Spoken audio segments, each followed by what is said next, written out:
శ్రీ గురుభ్యో నమః. వాగర్థావివ సంపృక్తౌ వాగర్థ ప్రతిపత్తయే జగతః పితరౌ వందే పార్వతీ పరమేశ్వరౌ. శృతిస్మృతిపురాణానాం ఆలయం కరుణాలయం నమామి భగవత్పాదం శంకరం లోకశంకరం.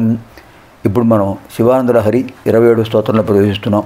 ముందుగా మీనాక్షి పంచరత్నంలో 2వ శ్లోకం. ముక్తాహారలసత్కిరీటరుచిరాం పూర్ణేందువక్త్రప్రభాం సింజన్నూపురకింకిణీమణిధరాం పద్మప్రభాభాసురాం సర్వాభీష్టఫలప్రదాం గిరిసుతాం వాణీరమాసేవితాం మీనాక్షీం ప్రణతోస్మి సంతతమహం కారుణ్యవారాం నిధిం. ముక్తాహార లసత్ కిరీటరుచిరాం, ముత్యాల హారాలతో అలంకరించబడిన కిరీటంతో అందంగా ఉన్నారు అమ్మవారు. పూర్ణేందు వక్త్రప్రభాం, పూర్ణచంద్రుని వంటి వదనం కలిగిన వారు. సింజన్ నూపుర కింకిణీ మణిధరాం, గజ్జలతో అలంకరించబడినటువంటి కాలి అందెలు నూపురములు. కింకిణీ మణిధరాం, గజ్జలతో అలంకరించబడిన మణి మాలలు, మణి కంకణాలు. పద్మప్రభాభాసురాం, పద్మముల యొక్క కాంతితో అద్భుతంగా ప్రకాశిస్తున్నారు. సర్వాభీష్టఫలప్రదాం, భక్తుల యొక్క కోరికలను అనుగ్రహిస్తుంటారు. గిరిసుతాం, ఆ హిమగిరి సుత హైమవతీదేవి. వాణి రమాసేవితాం, వాణి సరస్వతీదేవి, రమా లక్ష్మీదేవి ఇద్దరు చేస్తున్నారు అమ్మవారిని. మీనాక్షిం ప్రణతోస్మి సంతతమహం కారుణ్యవారాంనిధిం. దయాసాగరి అనేటువంటి ఆ మీనాక్షి మాతకు, మీనాక్షిదేవికి నేను ఎల్లవేళలా నమస్కరిస్తున్నాను. ఇప్పుడు అద్భుతమైనటువంటి 27వ లహరి. కరస్థే హేమాద్రౌ గిరిశ నికటస్థే ధనపతౌ గృహస్థే స్వర్భూజామరసురభిచింతామణిగణే శిరస్థే సీతాంశౌ చరణయుగళస్థే కిల శుభే కమర్థం దాస్యేహం భవతు భవదర్థం మమ మనః. ఎంత అద్భుతమైన శైలండి శంకర్ల వారిది. కరస్థే హేమాద్రౌ గిరిశ నికటస్థే ధనపతౌ గృహస్థే స్వర్భూజామరసురభిచింతామణిగణే శిరస్థే సీతాంశౌ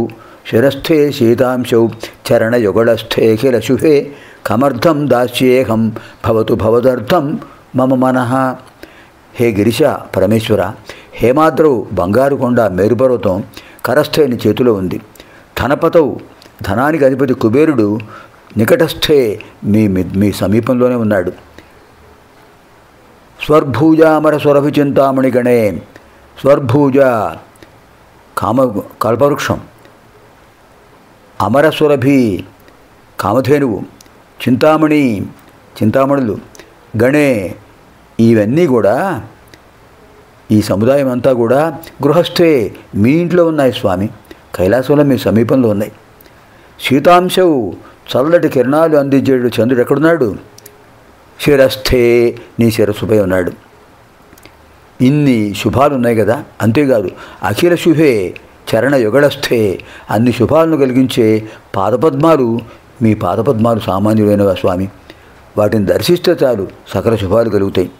అటువంటి స్థితిలో అహం నేను కమర్థం ఏ ధనాన్ని నీకు ఏ ధనాన్ని దాసి ఇవ్వగలను? నా దగ్గర ఏముందని మీకు ఇవ్వలను స్వామి? కుబేరుడు మీ పక్కన ఉన్నాడు, మేరుగిరి మీ పక్కనే ఉంది, కల్పవృక్షం, కామధేనువు, చింతామణి, కల్పవృక్షం అన్నీ మీ దగ్గర ఉన్నాయి, కామధేనువు కూడా ఉంది. కోరిన కోరికలు ఇస్తాయి. మీ పాదాలు అడిగిన వాటిని అన్నీ ఇచ్చే అద్భుతమైనటువంటి పాదపద్మాలు. అటువంటి స్థితిలో మీకు ఏ ధనాన్ని ఇస్తాను, ఏది ఇవ్వగలను?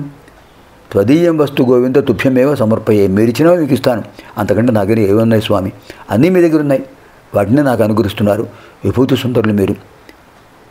అందుచేత మమ మనః భవదర్థం భవతు, నేను ఇవ్వగలదు ఒకటే, నా మనసును పూర్తిగా మీకే సమర్పిస్తున్నాను,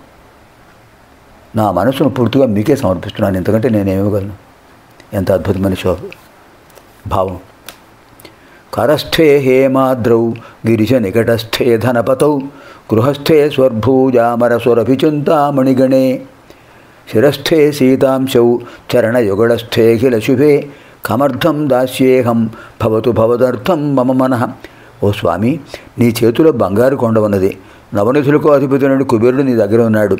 కల్పవృక్షం, కామధేనువు, చింతామణి అన్నీ మీ సమీపంలో ఉన్నాయి. కైలాసంలో చల్లటి కిరణాలు అందించే చంద్రుడిని మీ తలపై ఉన్నాడు. సర్వమంగళకరమైన పాదాలు అందరికీ మీ అనుగ్రహాన్ని మాకు కల్పిస్తున్నాయి. అటువంటివన్నీ మీ దగ్గర ఉంటే నేను మీకు ఏమిస్తాను స్వామి? ఏం ఇవ్వగలను? కానీ మీ దగ్గర లేనిది ఒకటి ఉంది స్వామి. ఏమిటో తెలిసిన? నా మనస్సు. ఆ మనస్సుని మీకు సమర్పిస్తున్నాను. రక్షించండి స్వామి. ఎంత అద్భుతమైన శ్లోకం. పునర్మిలామः ఆగామిని కార్యక్రమే.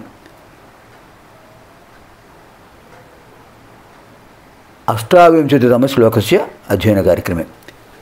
సర్వేభ్యः పార్వతీపరమేశ్వరయోः దివ్యానుగ్రహప్రాప్తిరస్తు. శుభం భవతు.